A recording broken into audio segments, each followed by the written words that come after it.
In this video, you'll learn the 5 pieces to ensure that you record a great recording every single time. Not all the pieces of your recording chain are created equally. If you want to know where to focus your effort to get a better recording, watch till the end of this video because you're going to learn the 5 pieces to ensure that you grab a great recording every single time. Hey, I'm Robert Back from Learn Audio Engineering, and if you're looking for a way to improve the quality of your recordings, the answer to your problem is probably on this list. And that's because in a home studio, we have to get good at working with what we have. It's easy to blame a lack of tools or a lack of space for a less than ideal sound. So keep this list in mind for your next session and make sure that you nail every piece before lamenting about the next. And if you guys want some feedback on your recordings, mixes, or help with any stage of the production process, I'll leave a link to my website below where you can contact me for hire, or I can coach you to do it yourself. Number 1, the performance. The most important. Have you ever heard the phrase garbage in, garbage out? Well, the inverse is just as true. If you put gold in, you don't have to do anything with it. And I know which method I would prefer. So write the part before you go to record, especially if you're working with others or you're paying for your time in the studio. You don't want to be wasting everybody's time by working out a million different solo ideas. Write the record before you come to the studio. Number 2, the instrument. The instrument, the guitar, the keyboard, the software instrument, the preset. A great player can make even a beginner instrument sound great. Their expert technique and listening skills will help them get the best out of even a budget instrument. Furthermore, an expert performer will be able to set up an instrument to function in peak condition. So comment below, what instrument do you play? I'm a guitar player, so I'm always thinking about, am I in tune? How's my intonation? Are my strings fresh so I can get the best tone? These are all things that you want to consider about your instrument before you go to record to make sure you're going to get the best tone possible. If you're a drummer, are your skins fresh or in good condition? All of these little things are going to build towards a better recording.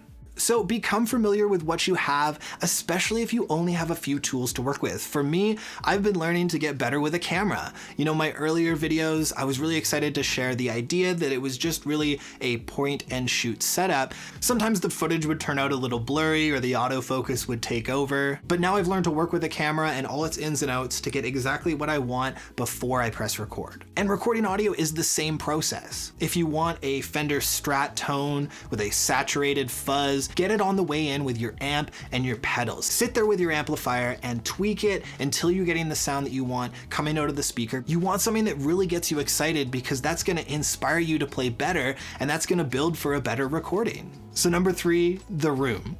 So if you got your perfect tone dialed in and you've got a great performance and you're still not getting a great recording, my heart goes out to you. I feel you. I really do. It might just be that the invisible force that's ruining your recordings is your room. The room you use to record in is the next big variable of your recording chain. The room is like a container for sound to exist in. If you instead recorded in some sort of infinity room that didn't have any walls, your sound would continue on until it ran out of energy. And if you were to place a microphone in that room, it would capture 100% direct sound because there was nothing else for it to reflect on. Now this can be recreated in an anechoic chamber, a room that doesn't have any sort of reflections, that's used to calibrate the frequency response of microphones to ensure a more accurate measurement. This type of room is used because the normal, hard, flat surfaces of a domestic living space reflect sound waves. So when we record, we want to get as dry a signal as possible. You can add these room reflections and reverb into a dry recording to mimic recording in a different space, but you cannot remove reflections that have been recorded from a lively room. You instead have to remove the impression of the room from your recordings.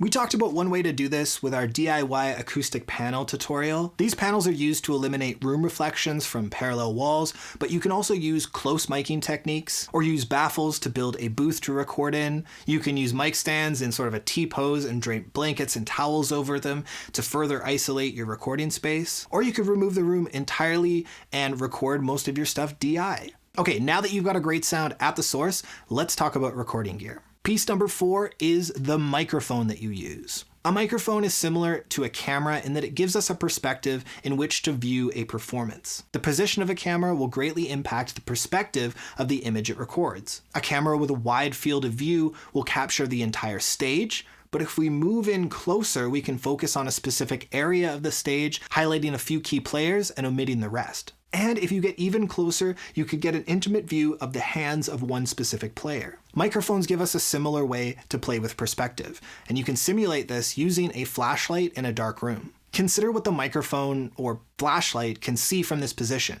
What gets lit up? Is the microphone pointing at your living room? Your amplifier?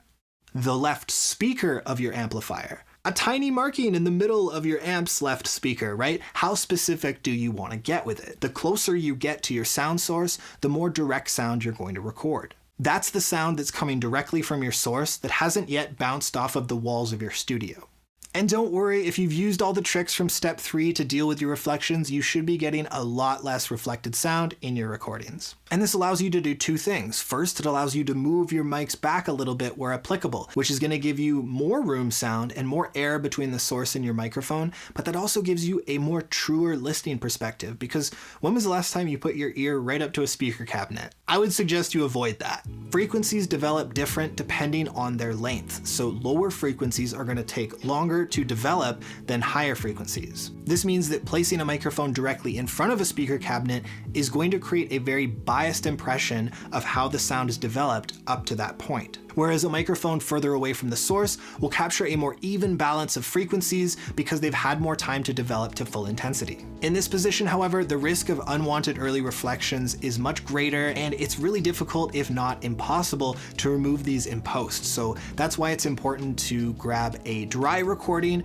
so that we can add a room that works in the mix later on. In practice, it's common to want to remove as much of the room as possible, which suggests that close miking is the preferred option, especially in live sound where reflections and feedback from the room is your biggest enemy. Having solid room treatment also allows you to use condenser mics, which when compared to dynamic microphones, condensers offer a wider frequency response and they pick up more off axis, which means you're going to get more of the room sound, which is why it's suggested that you have good room treatment. If you'd like to learn more about digital recording basics and choosing the right mic for the job, you can download my book, How to Record Anything with Clarity and Character, using the link in the description. And finally, number 5, the preamp and the interface. I could make a whole video on choosing the right interface, and if that's a video you want to see, let me know in the description. The most important things to consider when choosing an interface are first and foremost the preamp quality. Preamps should be low noise, high gain, and transparent. The big thing you want to look for in terms of preamp quality is total harmonic distortion plus noise, or thd plus n. This is the measure of distortion and noise present in a signal, and this is measured by looking at what's left after the wanted signal is filtered out, usually by adding a 1 kHz sine wave generator and then filtering it out with a notch filter, thereby revealing the harmonic distortion and noise present in a system, and it's usually expressed as a percentage like 0.1%. Most of today's audio interfaces should have enough gain to satisfy all of your home recording needs, and as shown in this video, you won't need a cloud lifter if you have a quality interface. Preamp quantity. The more preamps you have, the more microphones you can use, the more detail that you can add to your recordings, and the more performance that you can record at one time. The ADAC and the connection type, make sure that it's something that works for your computer and that it's future-proof. Thunderbolt used to be a thing. I had a Thunderbolt interface for about a year, and then that was no longer supported by Apple, so now I'm on USB-C, which I like, and it seems to be very universal, and it's going to be here to stay, so that's great. Some interfaces also come with bonus features like the ability to buy more plugins from the manufacturer. I mean, once you've got your foot in the door, you might as well complete your collection, right? Personally, this doesn't interest me, but it might be a selling point for you, so it's something to keep in mind. So behind all the frills, a great recording consists of a great performance on a quality instrument in a treated room with the right microphone technique and a quality audio interface. At the end of the day, no one in your audience is going to care or even know if you used an API or a Neve or a Behringer preamp, as long as there's no distracting noise and it gets the job done. But different microphone types will offer a larger sonic fingerprint. The difference between using an SM58 on a vocal versus a big expensive condenser is going to be a more noticeable difference. Both can work in the right situation, but I would guess that with the condenser, you'd probably pick up more of the room. And that's why having acoustic treatment in your listening space and your recording space will help you to create better recordings. And more importantly, it'll give you a more accurate perspective of what you're hearing so that you can dial in the tone that you're looking for. You don't need an expensive custom instrument to make a recording, but you do need something that's in tune with good intonation and free from unwanted noise or buzz or hum. And this is because it can be very difficult to go in and remove something when you should have just got the performance right to begin with. So besides keeping your chops up, work out your ideas before your next recording session or get really good at improvising, because ultimately it's going to be your performance that determines the success of your next project. So what are your thoughts? Did I miss anything that will make or break a recording? Let me know in the comments. If you guys want to see more content like this, definitely let me know. This was a lot of fun to make. So thanks for watching, and I will see you in the next video.